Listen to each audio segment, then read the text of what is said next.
ನೀವು ನಿಮ್ಮ ಉದಾಹರಣೆಗೆ ಯಾವುದೋ ಒಂದು ಮಾರ್ಟ್ಗೆ ಹೋಗ್ತೀರಾ ಮೇಡಮ್, ನೀವು ಬಿಲ್ ಮಾಡ್ಬೇಕಾದ್ರೆ ನಿಮ್ಮ ಮೊಬೈಲ್ ನಂಬರ್ ಕೇಳ್ತಾರೆ ಅವರು. ಓಕೆ, ನಿಮ್ಮ ಮೊಬೈಲ್ ನಂಬರ್ ಕೊಡ್ಬೇಕಾ ಬೇಡವಾ ನೀವಲ್ಲಿ? Is you mobile number not a private data for you? ಹೌದು. ಬಟ್ ನಾವು ಕಣ್ಮುಚ್ಕೊಂಡು ಮೊಬೈಲ್ ನಂಬರ್ ಕೊಡ್ತೀವಲ್ಲ, ಅವರೇ ಹೇಳ್ತಾರೆ ಇನ್ವಾಯ್ಸ್ ನಾವು ವಾಟ್ಸಪ್ಪಲ್ಲಿ ನಿಮಗೆ ಕಳಿಸ್ತೀವಿ ಅಂತ ಹೇಳ್ತಾರೆ. ವಾಟ್ಸಪ್ ಕಳಿಸೋದಕ್ಕೆ ನೀವು ಫಿಸಿಕಲ್ ಬಿಲ್ ಕೊಡು, ನನಗೆ ನನ್ನ ಇಮೇಲ್ ಅಡ್ರೆಸ್ ತಗೋ ನೀನು. Why do take my mobile number? Okay, ಇದನ್ನ ಹೇಳಿ ಸರ್, ತುಂಬಾ ಜನ ಗೊತ್ತಿಲ್ಲ. ಹೌದು, ನಾವು ಸೂಪರ್ ಮಾರ್ಕೆಟ್ಗಳಿಗೆ ಹೋಗ್ತೀವಿ, ಬಿಲ್ ಆಗ್ಬೇಕಾದ್ರೆ ನಂಬರ್ ಕೊಡಿ ಅಂತ ಕೇಳ್ತಾರೆ, ನಂಬರ್ ಕೊಡ್ತೀವಿ, ಬಿಲ್ ನ ಇನ್ವಾಯ್ಸ್ ಅಲ್ಲಿ ಕಳಿಸ್ತೀವಿ ಅಂತಾರೆ. ನಮಗೆ ಬಿಲ್ ಕೆಟ್ಕೊಂಡು ನಮಗೇನು ಸುಮ್ಮನೆಗೆ ಬರ್ತಾ ಇರ್ತೀವಿ. ಅದು ಎಷ್ಟು ಡೇಂಜರ್. ನಾನ್ ನಂಬರ್ ಕೊಡಲ್ಲ ಅಂದ್ರೆ ತಕರಾರ್ ಇದೆಯಾ? ಕೊಡ್ಲೇಬೇಕಾ ನಂಬರ್ನ ಅವರಿಗೆ? ಕೊಡ್ಲೇಬೇಕು ಅಂತ ಕೇಳಿದ್ರೆ ನಿನ್ನ ನಂಬರ್ ಹಾಕೊಂಡು ಬಿಲ್ ಕೊಡಪ್ಪ ನಂಗೆ ಅಂತ ಕೇಳ್ತೀನಿ ನಾನು. ಸೊ ಗೊತ್ತಾಯ್ತಾ? ಎಷ್ಟೋ ಕಡೆ ಸೂಪರ್ ಮಾರ್ಕೆಟ್ಗಳಲ್ಲಿ ನಮ್ಮ ನಂಬರ್ ಕೊಡೋ ಅಗತ್ಯ ಇಲ್ಲ, ಕೊಡಬಾರ್ದು. ಯಾಕೆಂದ್ರೆ ಆ ನಂಬರ್ ಏನಾಗುತ್ತೆ ಮೇಡಮ್, ಡೇಟಾಬೇಸ್ ಜನರೇಟ್ ಆಗ್ತಾ ಹೋಗುತ್ತೆ. ಓಕೆ, ಆ ಡೇಟಾಬೇಸ್ ಆಸೆ ಹುಟ್ಟಿಸ್ತಾರೆ ಗೊತ್ತಾ ಸರ್, ನಿಮ್ಮಲ್ಲಿ ಪಾಯಿಂಟ್ಸ್ ಇರ್ಬೋದು, ರೆಡ್ಯೂಸ್ ಮಾಡ್ತೀವಿ, ನಿಮ್ ನಂಬರ್ ಕೊಡಿ, OTP ಬರುತ್ತೆ ಹೇಳಿ, ನಾನು ಒಂದ್ 1000 ರೂಪಾಯಿಂದ ಏನೋ ಸೂಪರ್ ಮಾರ್ಕೆಟ್ ಅಲ್ಲಿ ತಗೊಂಡಿರ್ತೀವಿ, 50 ರೂಪಾಯಿನೋ ಅಥವಾ 20 ರೂಪಾಯಿನೋ ಕಡಿಮೆ ಆಗುತ್ತೆ ಅಂತ ಹೇಳ್ತಾರೆ. ನೀವು ಸೂಪರ್ ಮಾರ್ಕೆಟ್ಗೆ ಹೋಗ್ತೀರಾ, ಮಾಲ್ ಹೋಗ್ತೀರಾ, ಕೊಟ್ಟು ಬರ್ತೀವಿ ನಾವು. ಮಾಲ್ಗೆ ಹೋದಾಗ ಜಸ್ಟ್ ಏನಿಲ್ಲ, ಒಂದು ಕಾರ್ಡ್ ಫಿಲ್ ಅಪ್ ಮಾಡಿ you will be winning a lucky dip ಅಂತ ಕೊಡ್ತಾರೆ.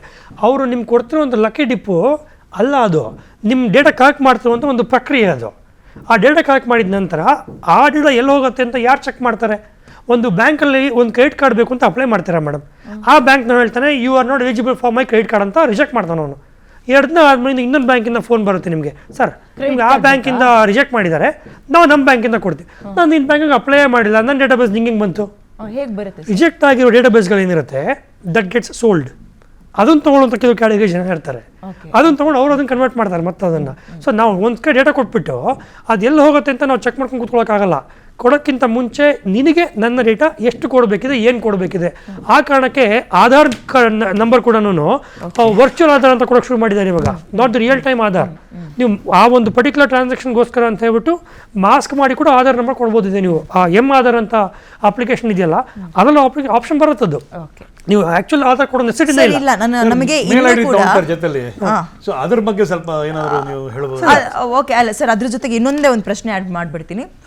ನಮಗೆ ಇನ್ನೂ ಅರ್ಥ ಆಗ್ದಲ್ಲ ಇರೋದು, OTPಗಳನ್ನು ಕೊಡಬೇಡಿ, ಅವ್ರು ಕೇಳಿದ ತಕ್ಷಣ ಕೊಡಬೇಡಿ ಅಂತೀರಿ. ಎಲ್ಲಿಂದ OTP ಶುರುವಾಗುತ್ತೆ? ನಾನು ಮನೆಗೇನೋ ಫುಡ್ಡನ್ನ ಆರ್ಡರ್ ಮಾಡ್ಕೊಳ್ತೀನಿ, OTP ಹೇಳಿ ಮೇಡಮ್ ಅಂತ ಫೋನ್ ಮಾಡ್ತಾರೆ. ಏನೋ ಡ್ರೆಸ್ಗಳನ್ನ ಬುಕ್ ಮಾಡ್ಕೊಂಡಿರ್ತೀನಿ, ಆನ್ಲೈನ್ ಶಾಪಿಂಗ್ ಮಾಡಿರ್ತೀನಿ, OTP ಕೊಡಿ ಅಂತ ಕೇಳ್ತಾರೆ. ಫೋನ್ ಮಾಡ್ತಾರೆ, OTP ಕೊಡಿ ಅಂತ ಕೇಳ್ತಾರೆ. ಎಲ್ಲ ಕಡೆ OTP. ನಮಗಿಲ್ಲಿ ಕನ್ಫ್ಯೂಷನ್ ಇದೆ, ಎಲ್ಲಿ ಕೊಡಬೇಕು ಎಲ್ಲಿ ಕೊಡಬಾರ್ದು ನಾವು. ನೋಡಿ, OTP is one time password or required for a specific transaction.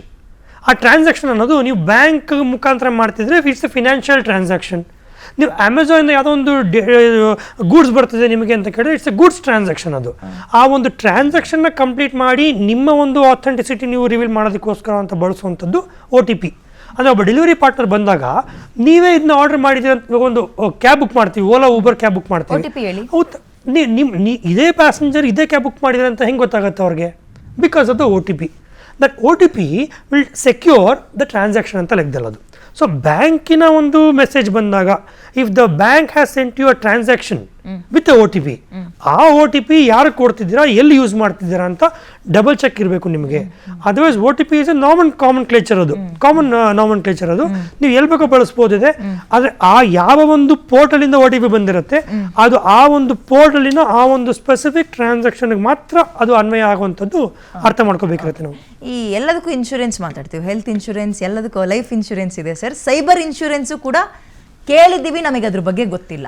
ಏನು ಈ ಸೈಬರ್ ಇನ್ಶೂರೆನ್ಸ್ ಅಂದ್ರೆ ಏನು? ಇನ್ನ ಪ್ರೋಟೋಕಾಲ್ಸ್ ಯಾವುದು ಇದೆ ಸರ್? 2 ಕಂಪ್ನಿಗಳು ಕೊಡ್ತಿದ್ದಾರೆ. ಓಕೆ, ಪ್ರೋಟೋಕಾಲ್ ಅದು ಬೇರೆ ವಿಚಾರ ಇರ್ಬೋದು. 2 ಸ್ಪೆಸಿಫಿಕ್ ಕಂಪ್ನಿಗಳು, I don't want to mention the name of those insurance companies, 2 ಕಂಪ್ನಿಗಳು ಕೊಡ್ತಿದ್ದಾರೆ. ಒಬ್ಬ ಸಾಧಾರಣ ವ್ಯಕ್ತಿ ಕೂಡ ಕೇವಲ 300 ರಿಂದ 500 ರೂಪಾಯಿ ರೇಂಜಲ್ಲಿ he can secure the cyber insurance. Okay, ಅದು ನಾವು ಆನ್ಲೈನ್ ಶಾಪಿಂಗಲ್ಲಿ ಮಾಡಬೇಕಾದ್ರೆ ಮೋಸ ಹೋದರೆ ಇಷ್ಟು ಅಮೌಂಟ್ ತನಕ ನಂಗೆ ಸೆಕ್ಯೂರ್ ಆಗಬೇಕು ಅನ್ನೋದಕ್ಕೆ ಒಂದು ಪ್ರೀಮಿಯಂ ಕಟ್ಟಬೇಕಿರುತ್ತೆ. ನನ್ನ ಐಡೆಂಟಿಟಿ ಮಿಸ್ಯೂಸ್ ಆಗಿ ಏನೋ ಮೋಸ ಆಯಿತು ಅಂತ ಕೇಳಿದ್ರೆ ಅದು, ಸೈಬರ್ ಡಿಫಮೇಷನ್ ಆಯಿತು ಅಂದರೆ ಅದಕ್ಕೊಂದು ಲಿಸ್ಟ್ ಇದೆ ಮೇಡಮ್. ನಿಮಗೆ ಯಾವ ಲಿಸ್ಟ್ ಪ್ರಕಾರ ನೀವು ಸೆಕ್ಯೂರ್ ಮಾಡ್ಕೋಬೇಕಿರುತ್ತೆ, ಅದು ಪಾಲಿಸಿ ತಗೋಬೋದು. ತುಂಬ ಜನ ಡಿಸ್ಕಸ್ ಮಾಡಿಲ್ಲ ಅದನ್ನು. ಇದು it is a matter which is being considered ಒಂದು. ಬಟ್ ಹೇಗೆ ಅಂದರೆ ಮಿಷಿನ್ ಗನ್ ಬುಲೆಟ್ಸ್ ಬರೋದಕ್ಕೆ ಇನ್ಶೂರೆನ್ಸಾ, ಒಂದು ಗನ್ನಲ್ಲಿ ಶೂಟ್ ಮಾಡಿದ್ರೆ ಇನ್ಶೂರೆನ್ಸಾ ಅನ್ನೋ ಪ್ರಶ್ನೆ ತರ ಇದೆ.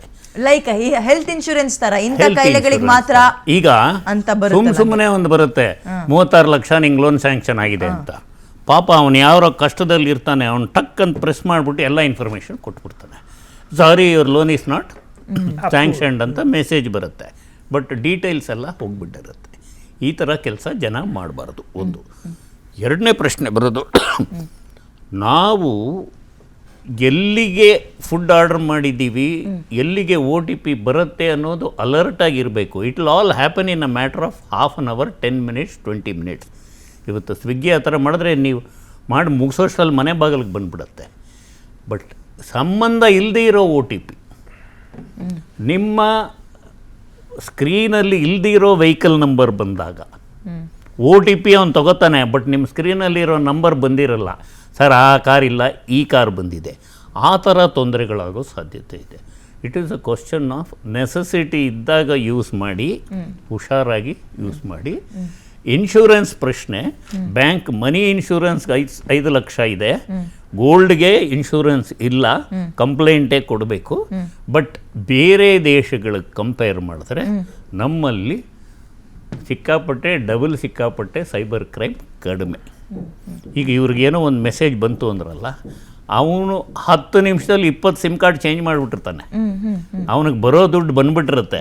ಅವನೊಂದು 1,00,000 ಜನಕ್ಕೆ ಕಳಿಸಿರ್ತಾನೆ, 100 ಜನ ದುಡ್ಡು ಕಟ್ಟಿರ್ತಾರೆ, ಅವ್ನ ಕೆಲಸ ಆಗೋಯ್ತು. ಸಿಮ್ ಕಾರ್ಡ್ ಬಿಸಾಕ್ತಾನೆ, ಇನ್ನೊಂದು ಆಫೀಸ್ಗೆ ಹೋಗ್ತಾನೆ, ಇನ್ನೊಂದು ಆಫೀಸ್ ಬಾಡಿಗೆ ತೊಗೋತಾನೆ, ಇನ್ನೊಂದು ಆಫೀಸಲ್ಲಿ ಕೆಲಸ ಮಾಡ್ತಾನೆ. ಇದು ನಿರಂತರ ಪ್ರಕ್ರಿಯೆ.